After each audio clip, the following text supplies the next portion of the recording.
That's Mount Rainier. And on this episode of The Naturalist, we're gonna hike that, at least part of it. So let's take a hike.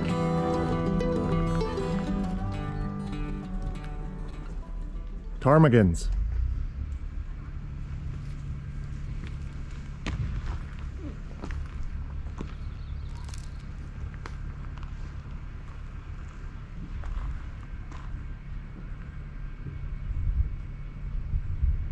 Quite tame here near this picnic area.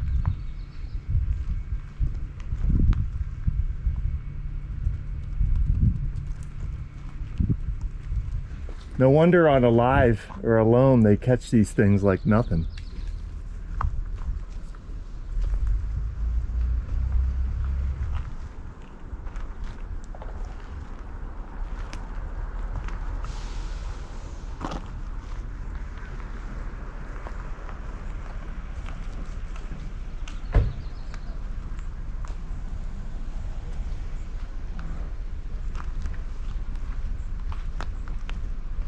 Very cool.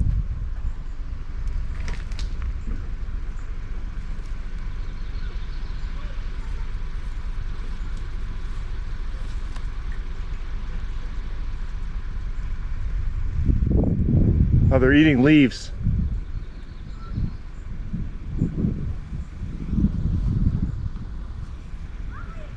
Have fun. So we're leaving on this hike from the visitor center area at Paradise, and we're going to be taking a hike that's replete with wildflowers, spruces and firs, and high mountain peaks and glaciers. I will have to fill in a lot of the flower IDs with text later because I don't know all these species, but just to give you a feel for some of them, this looks like an ericaceous small low-growing shrub to me. The purple flower all along these open meadows. And there'll be lots of other things that I'll point out along the way. So let's head up this trail, and we're heading to a point, I think it's called Panoramic Point, where we should have some tremendous views. All right, so let's keep going up the trail, see what we see. This little yellow flower looks like a member of the buttercup family. Has been ever present so far.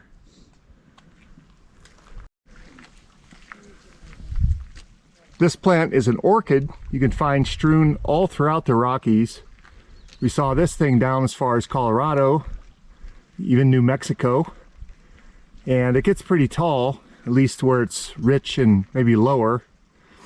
So we'll put an ID on that later. And then this plant appears to be a member of the mustard family, which I will also have to ID later. All right. A nice little meadow. There's a little bit of melting glacial water over there.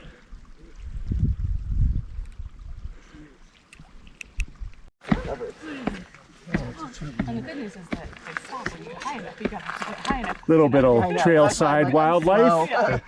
Enjoying a snack. It's a ground squirrel.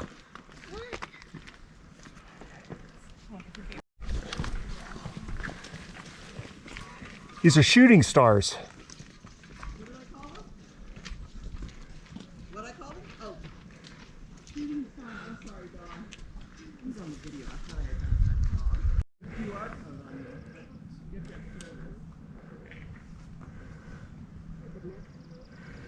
Pretty white flower, pollen-filled anthers with the style that extends beyond them for outcrossing purposes. So this has been all over the trail on the way. I'm also seeing very small lupins here. There are some flowering down slope. I'll see if I can catch them flowering as well. We'll be getting above the tree line. There are still some large trees at this elevation, but there are a lot of small trees too. There are firs here. Some of these would be subalpine firs, mountain hemlock, and other species I'll try to identify later. And they get increasingly smaller and stunted as we go up slope.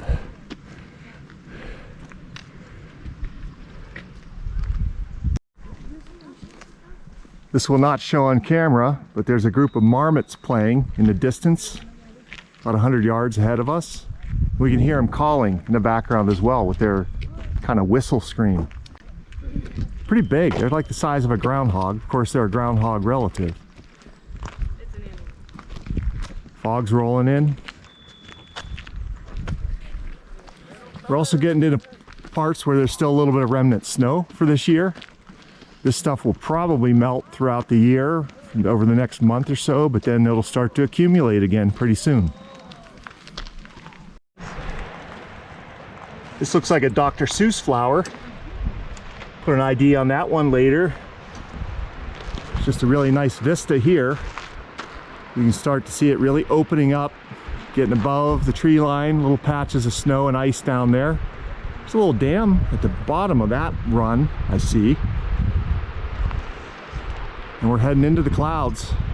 Let's go. Here's a really cool plant. It looks like a liatris.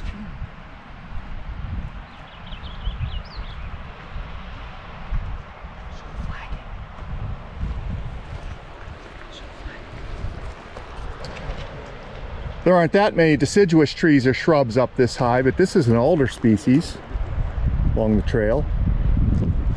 Sticky, feels sticky. Interesting.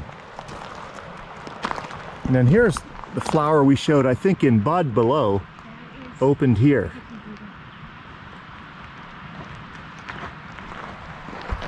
There's a good sign. Unfortunately, you can see on trails like this that it's not always obeyed. There are rogue trails all over the place. People hear the sound of a waterfall and there are trails that head down into the valley, up the little peaks to the overlooks.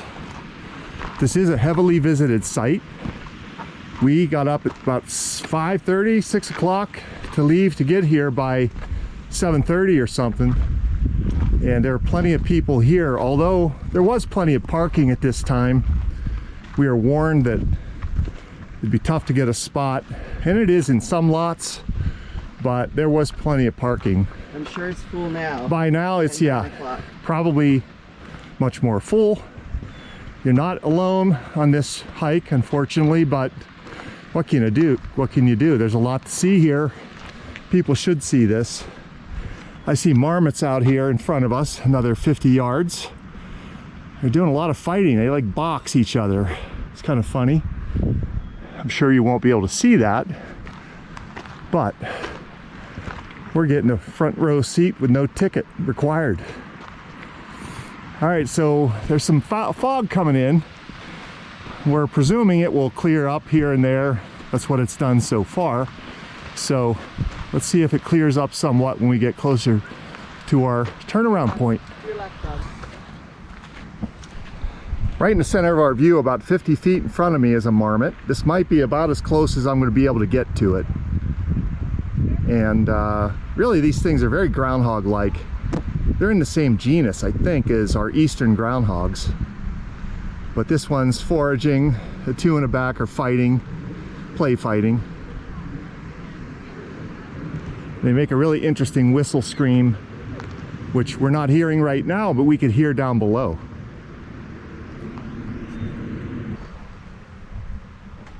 So is something like that just snowpack, or is it a glacier? Not totally sure of the answer, but I believe glacier would be something that where the snow compresses into ice and essentially doesn't melt the whole way every year. Parts of a glacier can melt each year and then be rebuilt each year.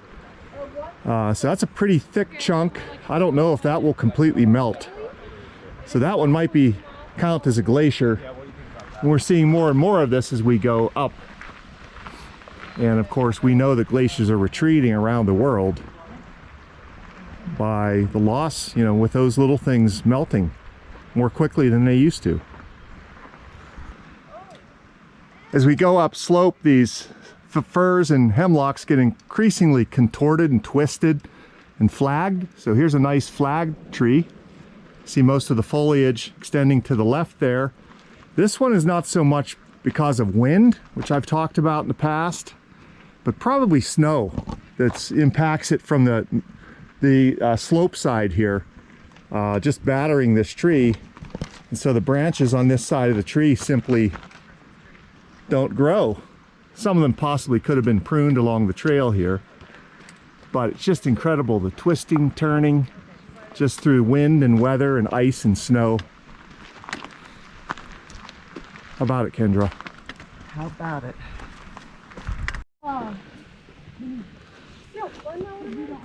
That's as close as we're going to get to a marmot. This is an attention hog. I'd love to slide down that. But there's cute. Stay still. Crazy. It's gonna come out in the day. I'm breathing hard, but I don't want to miss this. It's been cloudy and we haven't seen that much of the hike so far. There she is, Rainier. This is a real nice viewpoint.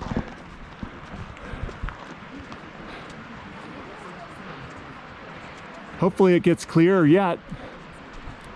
We're getting up there, getting above the tree line. Looking at those are true glaciers up there for sure. This could be snowpack that mostly melts. Actually, this area was under snowpack just last week or so. There were several feet of snow still covering this trail, and it just melted at the right time here. So this time of year, mid-July, is a really good time to visit here because the trails are pretty open. The wildflowers are taking advantage of the brief period of openness to flower. The marmots are out playing and eating and breeding and those kinds of things. So we're going a little higher. We're not going the whole way up there, but let's keep doing it. My kid's already up there. You can see this part of the trail still under snow. I think this will melt eventually, but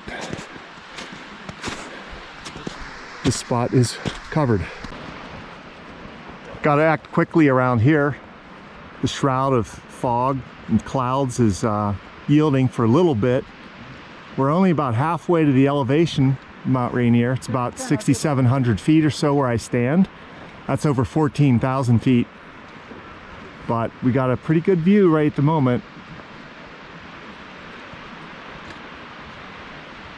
You can see the glacial runoff coming down the mountain.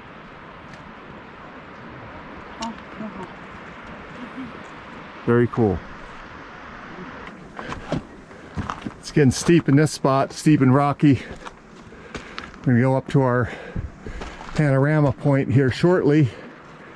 Get an even better view of that.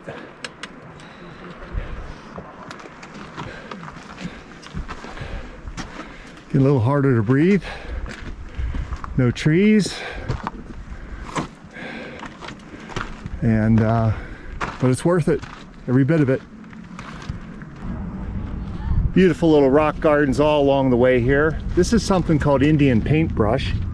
We've been seeing the entire walk.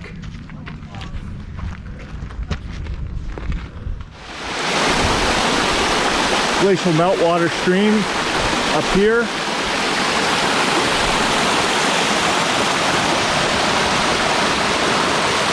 Top of the falls.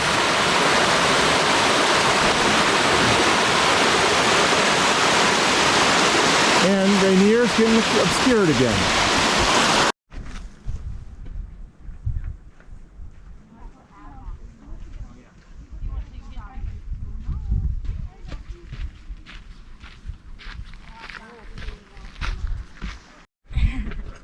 It's a geology lesson.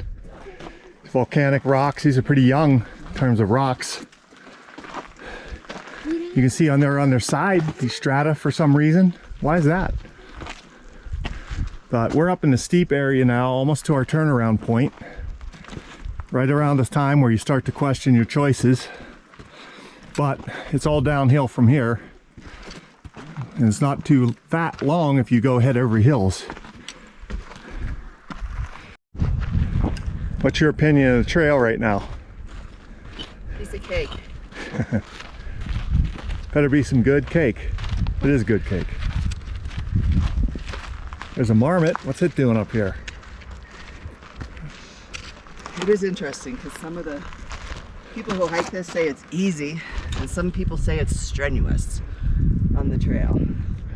That's why you never read reviews. It's doable, but it's not easy. It's very If rocky. it were sunny right now, we would be toast. Oh geez. King of the mountain.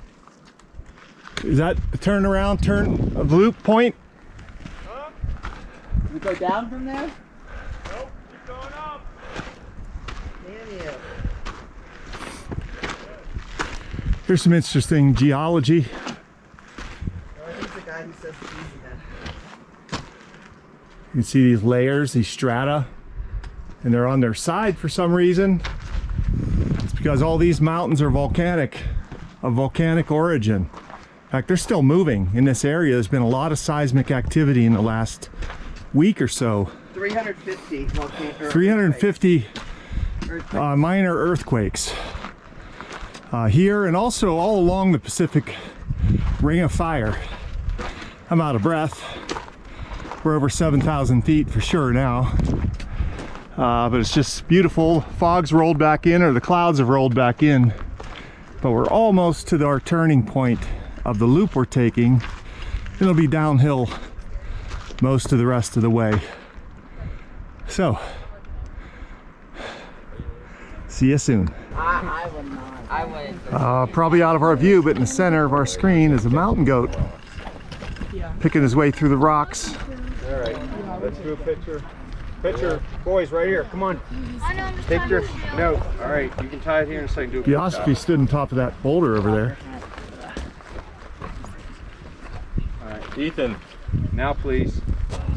5, 4, 3. Come on. The base of Rainier.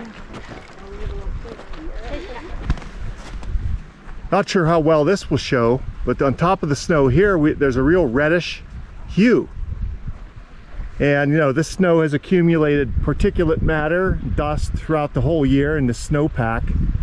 But some of that is algae that lives on the snow and gives it, you know, various pigmentation patterns, give it the colors like that. So that's very likely algae that lives on the snow. There, the sun came out, maybe we can see it better.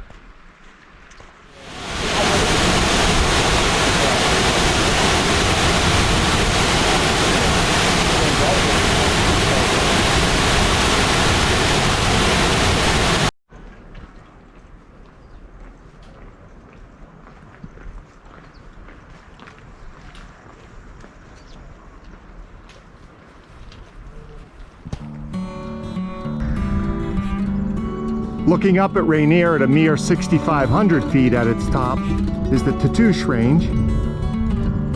And with that as my backdrop, I'm going to conclude this episode of our ascent of Mount Rainier. And so until next time, this is Don signing off from Washington. See you next time. Bye-bye.